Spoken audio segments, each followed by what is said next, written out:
It used to be in the United States that immigrants were our great strength. Think of Silicon Valley. I mean, Tesla, SpaceX, eBay. I could go down the list. They're all created by these wonderful legal immigrants. But that's changing. We had the synagogue attempt by a Lebanese naturalized citizen, and he had ties with Hezbollah. He tries to drive his car into a synagogue in Michigan and kill people. And the question is, why do they do that? Maybe a better rephrasing it would be, why don't they do it?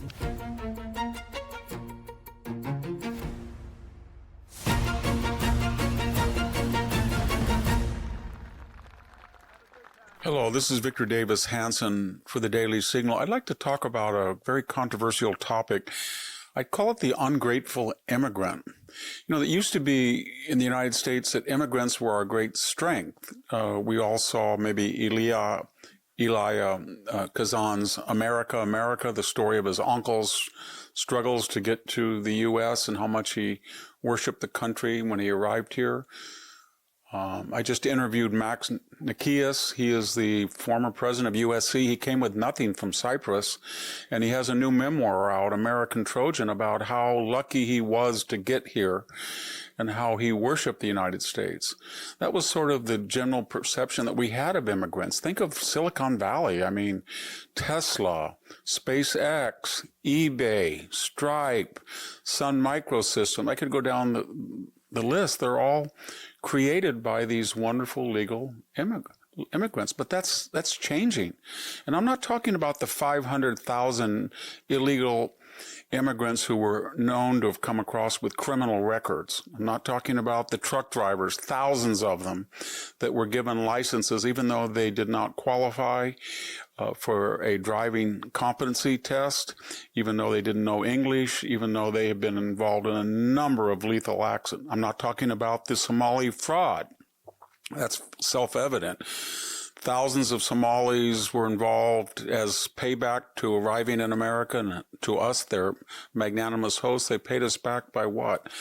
Embezzling up to $9 billion. I'm not talking about Ilhan Omar and her anti-Semitic remark, it's the Benjamin's baby, or labeling and vilifying the United States as trash. That's all self-evident. What's new are legal immigrants and naturalized citizens, as if they become they have a schizophrenic idea. They hate the country, but under no circumstances do they want to leave it. Just in an 8-day period, a week ago, we had in Austin, Texas, a Senegal naturalized citizen went into a beer garden and opened fire, killed 3 and wounded a lot of them. At Old Dominion University in Virginia, a naturalized immigrant from Sierra Leone came in and he shot the ROTC instructor and yelled Allah Akbar. All of these were Islamicists, although you won't find that very readily in the mainstream media. Out in front of the New York mayor's mansion, there was a protest against Islam and a counter-protest supporting Mondami, and 2 naturalized citizens, one an Afghan, one parents from Turkey, they brought 2 IEDs and tried to, they said, surpass the Boston Marathon bomber of 2013. Remember them, the Tsarnaev brothers? They were Chechens from Russia, and we were very magnanimous in allowing them to come in. And how did they repay us? By trying to slaughter people. They injured dozens, more than dozens in Boston. And then, of course, we had the synagogue attempt by a Lebanese naturalized citizen. And he had ties with Hezbollah. His family were Hezbollah members. He tries to drive his car into a synagogue in Michigan and kill people. And the question is, why do they do that? Maybe a better rephrasing it would be, why don't they do it? We have no civic education. We ask very little of the immigrant when they come to the United States. We don't ask them to have a high school diploma all the time. We don't ask them to be fluent in English. We don't ask them to study the Constitution. We don't ask them to profess their greater loyalty and love to the United States. Instead, we have open borders.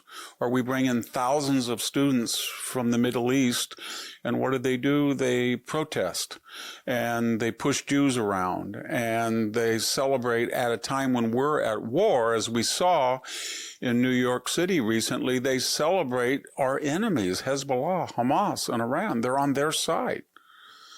This is a far different phenomenon on the past when we had wonderful immigrants from Japan who were treated pretty badly.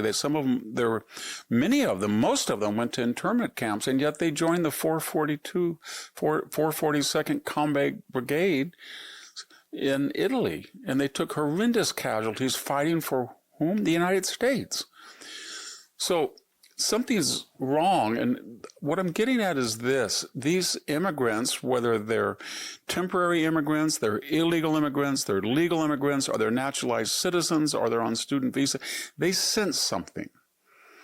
They look at the Sarnab brothers and they say, well, yes, they were Islamicists, and yes, they killed a lot of Americans, but Rolling Stone put one of the brothers in a very photogenic pose on their cover as if he was a romantic type of person. Oh, I remember Fort Hood. That was Major Hassan. He shot 13 of his fellow soldiers and wounded over 30 of them. And the Pentagon said, we're not going to attribute this to what? Terrorism, even though he yelled Allah Akbar. And, I have nothing against then Chief of Staff of the Army, George Casey. But you remember what he said? He said one of the greatest tragedies of this shooting might be the injury to our diversity program. No, it was not the injury to the diversity. It was the paradigm that was established that you can go in and kill people and not suffer public opprobrium and condemnation. It's almost as if anytime someone yells Allah Akbar, citizen, illegal citizen, anybody, and you scream and yell, and you do something terribly, the first thing we say is, well, we don't want to condemn that. That would be Islamophobic. But again, that sends a message. And all of these people, all 50 million people who have come to the United States, many of them some of our best citizens, but all of them have to be reminded and are reminded, if we're doing our duty, that they chose to come here and they need to become Americanized. And a lot of them are not. And you saw that in the ICE riots in Los Angeles. What in the world were people doing who were here illegally from Mexico, and they were waving the flag of the country under no circumstances they wished to return to? Well, they were burning the flag under no circumstances of the country under no circumstances they wished to leave. Where did they get that idea? Was it from the universities? Was it from the K through 12 curriculum where we teach people that the story of the United States is sexism and racism and homophobia? Or is it when they look on TV and we see ICE people trying to enforce the law and predominantly looking at the 500,000 criminals that came in? And what happens to them? They're demonized by us as Gestapo, as Nazis. How did we create this Frankensteinian monster of immigration that used to be our great strength and is still in some cases, many cases? But how did we create it? Where we're getting people killing us and yelling Islamic sloganeering and champion Hamas and Hezbollah and Iran at the same time we're at war with them. Where did this come from? And the answer is Dr. Frankenstein created the Frankensteinian monster. We're the Dr. Frankensteins. We created this, and these people are taking advantage of our messaging. And their messaging says basically, you get what you deserve. And boy, have we got it lately.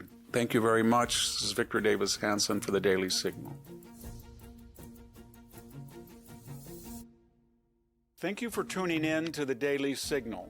Please like, share, and subscribe to be notified for more content like this. You can also check out my own website at victorhanson.com and subscribe for exclusive features in addition.